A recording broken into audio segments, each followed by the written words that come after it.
Gandang tanghali, lakay. Good after tanghalian na. Ito, magluluto tayo sinigang na isda.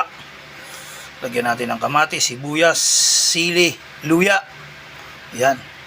Tapos ito, talbos ng kamote lang. Simpleng luto lang gagawin natin. Kasi medyo tanghali na. Tapos ito, ang isda, yellow pin. Yan, sisigang natin yan. Para masarap umigop ng sabaw. Pawisan na naman tayo dito pagkakain natin.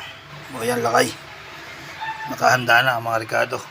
Sasalang na natin. Ayan. Tingnan nyo, papakita ko sa inyo yung magic kalan ko. Ayan, lakay, ang magic kalan ko. Ito, may yung gas niya. Pasimbulin lang natin. Tapos salang na natin. Bukas ng ating kalan, sasalang na natin ito ngayon. Yun, oh. Wala pang isang oras, luto na yan. Yan. Ito na, kumukulo na, lakay. Malapit na, pag bumuka-buka na yung kamatis, tsaka na nating pisatin. Kasi ako hindi naghihiwa ng kamatis para yung katas niya kumalat sa sabaw. Yan.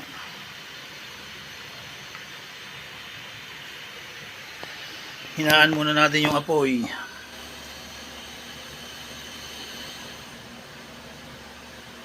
Yan. Para mas madaling yung kamatis niya. Yun, oh. Sarap niyan. Ayan, ganyan, lakay. Pisat-pisatin natin ganyan yung kamatis.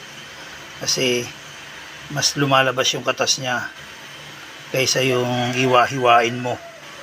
Mas maganda yung dudurugin mo para kita. Yan, dudurugin mo ganyan para lumabas yung katas. Tingnan mo, kumakatas na, oh. Ayan, lakay, ito na, durog na yung kamatis. Ilagay na natin yung isda para magkalasa na yung sabaw natin. Iyon, oh. Sarap nito, lakay. Namumula yung sabaw, tapos mataba pa yung isda. Ayan. Solve na naman ang kanin nito. Ubus na naman ang kanin ko nito na isang rice cooker. Makalipas ng ilang minuto, takpan natin. Ayan. Ririkado na natin. Ayan na, lakay. Makalipas ng ilang minuto, lagyan na natin ng asin. Ayan, lagyan na natin ng asin, lakay. Para magkalasa na.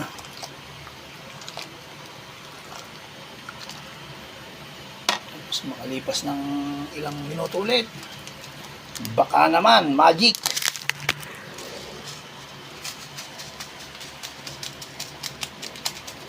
Mga 5,200 lang lagay natin na butil ng magic. Tapos mamaya ilalagay na rin natin yung pang-asim para malapit na. Ayan na. Gamit ko yan, nor baka naman.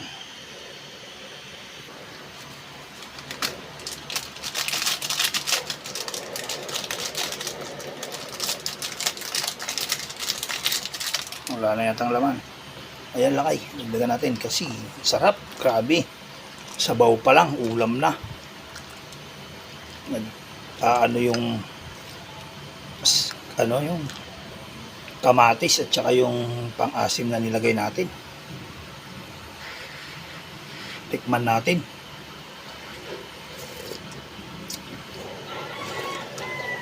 Wow, sarap. Tama ang timpla. Tingnan mo, namumula yung sabaw dahil sa kamatis. Ayan, takpan natin, lakay, para kumulo, maluto yung isda. Ayan, bago natin ilagay ito, sunod na ricado natin. Ayan, lakay, makalipas ng ilang minuto, kumukulo na. Pwede na natin ilagay itong metal. Ayan. Pampaganda sa katawan. Pampaganda. Ang pagdaloy ng dugo. Ang metal. Metal boost ng kamote. Ayan. Sundan nyo lang yung aking video kung gusto yung panoorin. Ang simpleng luto ng ulam. may kakatakam-takam nyo. Hindi yung sarap ng dami ng ricado, hindi yung dami ng hinahalo. Yung mga simple lang, lutong bahay lang, masasacrifice, maanuan mo. Ayan. Saraduan natin, maya-maya pagkulo, kain na tayo. Ito na lakay ang finished product ng sinigang namin. Kakain na kami. Kain na tayo. Wow! Pagpapawisan tayo dito sa init ng panahon. Yan, kain tayo. Yan na. Banat na. Yan ang finished product lakay.